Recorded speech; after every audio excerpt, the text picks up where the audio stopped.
vous qui commencez ce soir, Amnous, parce que dans le contexte qu'on connaît, avec la mort du chef du Hamas à Gaza, dans le même temps, voilà qu'une enquête révèle comment l'extrême gauche française, et en particulier le Parti communiste, je crois, est infiltrée par l'Iran. Oui, c'est très étonnant. C'est Emmanuel Razavi, qui est un grand reporter à Paris Match, franc-tireur et politique international, qui a publié un excellent livre, La face cachée des mollahs, où il remonte le fil de l'argent des mollahs pour expliquer en quoi c'est une mafia qui a impliqué dans le narcotrafic mondial, qui vient de signer une longue enquête pour Atlantico intitulée « Révélation sur la stratégie d'infiltration de l'extrême gauche française par la République islamique d'Iran ».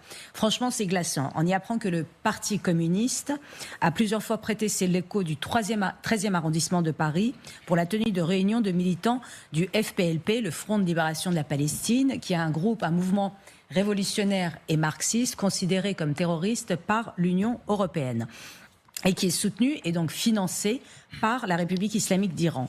D'après Amir Hamidi, un ancien agent spécial irano-américain de la DEA, Drug Enforcement Administration, infiltré dans le Hezbollah, voilà ce qu'il nous dit. Malgré son orientation laïque et marxiste, le FPLP a forgé des alliances avec des groupes islamistes sur la base d'objectifs communs de résistance à Israël et d'opposition à l'influence occidentale au Moyen-Orient.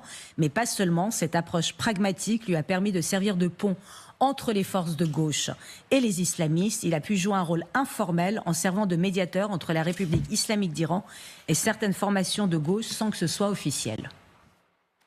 C'est très étonnant. Et encore plus étonnant, c'est le levier réformateur de la République islamique d'Iran. Vous savez qu'en France, on a tendance à dire il y a les conservateurs en Iran, en République islamique d'Iran, et les réformateurs, et on l'entend ici. Vous savez que avec, par exemple, Caroline Fourest, nous nous opposons à cette théorie, c'est que le réformateur iranien de la monarchie n'existe pas. Et là encore, ce sont dans les locaux... un rideau de fumée pour vous. Oui, c'est totalement un rideau de fumée. Ils sont même exploités pour pouvoir convaincre une partie des médias et des élites françaises.